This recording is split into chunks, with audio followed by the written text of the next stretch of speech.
Assalamualaikum warahmatullahi wabarakatuh.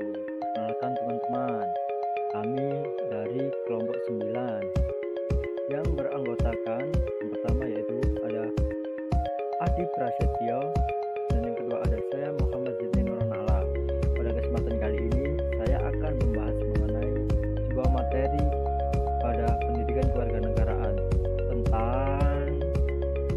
tentang ketahanan nasional dan bela negara. Pada kesempatan kali ini saya akan membahas apa sih ketahanan nasional dan apa sih bela negara itu. Selanjutnya yang pertama ada pengertian dari ketahanan nasional dan bela negara.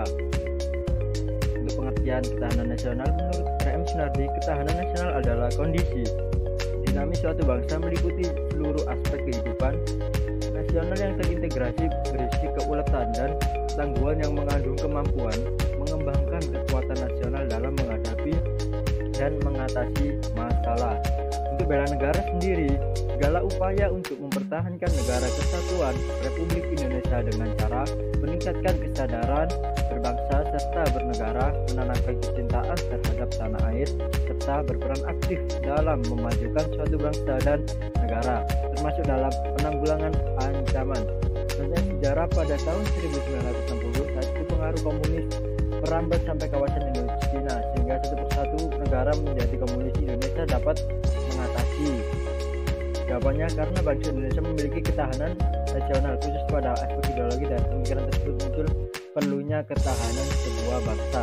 Untuk ketahanan nasional yang pertama ada kondisi, yang kedua ada konsep atau doktrin, dan yang ketiga ada metode. Selanjutnya, ketahanan nasional sebagai suatu kondisi di mana keadaan ideal memungkinkan negara memiliki kemampuan mengembangkan nasional sehingga mampu menghadapi segala macam ancaman dan gangguan bagi kelangsungan hidup bangsa. Seperti itu teman-teman. Selanjutnya yaitu ada ketahanan nasional sebagai suatu metode atau pendekatan, metode atau cara dalam menjalankan suatu kegiatan, khususnya pembangunan negara. Dalam hal pemikiran, pendekatan ini menggunakan pemikiran sisteman atau sistem thinking.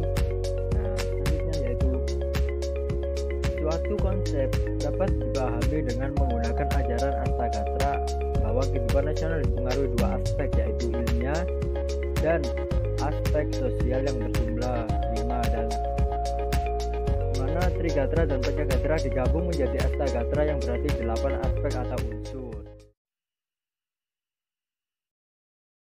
Selanjutnya yaitu Astagatra seperti sebelumnya. Astagatra dibagi menjadi 2, yaitu yang pertama alamiah, 3 aspek dalam kehidupan Trigatra, dan yang kedua sosial, 5 aspek kehidupan sosial atau Pancagatra. Untuk Trigatra yang pertama yaitu gatra letak, geografi atau wilayah menentukan kekuatan nasional negara. Bentuk negara dapat berupa wilayah pantai, kepulauan, kontinental. Dan untuk Trigatra yang kedua yaitu gatra keadaan, merupakan sumber kekayaan alam dalam wilayah baik kualitas maupun kuantitas diperlukan bagi kehidupan nasional. Dan yang ketiga, gatra penduduk, pengaruh terhadap upaya membina dan mengembangkan ketahanan nasional meliputi kuantitas, komposisi, persebaran, dan kualitasnya. Penduduknya juga yang sering disebut sebagai sumber daya manusia yang berkualitas serta menjaga kelestarian lingkungan hidup baik fisik maupun sosial. Dan Pancagatra yang pertama adalah gatra ideologi, menunjukkan perangkap nilai bersama yang diyakini baik untuk mempersatukan bangsa. Hal ini dikarenakan bangsa Indonesia merupakan bangsa yang memiliki keanekaragaman yang sangat tinggi. Pancagatra yang kedua, gatra politik, berkaitan dengan kemampuan mengelola nilai dan sumber daya bersama agar menimbulkan perpecahan tetap stabil dan konstruktif untuk suatu pembangunan politik yang stabil, memberikan rasa aman serta memperkokoh rasa persatuan dan kesatuan. Untuk Pancagatra yang ketiga, gatra ekonomi, dijalankan oleh suatu negara, merupakan kekuatan nasional yang bersangkutan di era global sekarang ini. Dalam ini berperan langsung dalam upaya pemberian dan distribusi kebutuhan warga negara. Untuk Pancagatra yang keempat, gatra sosial budaya, nilai sosial budaya dapat berkembang situasi aman dan damai. Tinggi suatu sosial budaya mencerminkan tingkat kesejahteraan bangsa baik maupun jiwanya, dan juga sebaliknya keadaan sosial yang timpang segala kontradiksi dalamnya memudahkan timbulnya ketegangan sosial. Pancagatra yang kelima yaitu Gatra Pertahanan Negara, di mana pertahanan keamanan negara merupakan salah satu fungsi pemerintahan negara.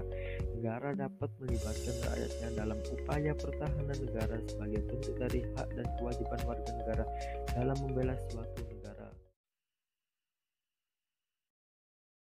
Selanjutnya, pada asas ketahanan nasional Indonesia, di mana tata laku yang didasari nilai-nilai yang tersusun berlandaskan Pancasila, Undang-Undang Dasar 1945 dan wawasan nasional. Selanjutnya kita akan mengetahui sebuah asas ketahanan nasional. Apa saja asas ketahanan nasional itu? Asas kesejahteraan dan keamanan, komprehensif, integral dan menyeluruh, terpadu, mawas ke dalam dan mawas keluar, dan seterusnya adalah kekeluargaan. Selanjutnya bela negara. Nah, pada bela negara ini dapat dibedakan menjadi dua bela negara itu. Nah, bela negara dibagi menjadi dua, yaitu secara fisik dan non fisik, ya teman-teman.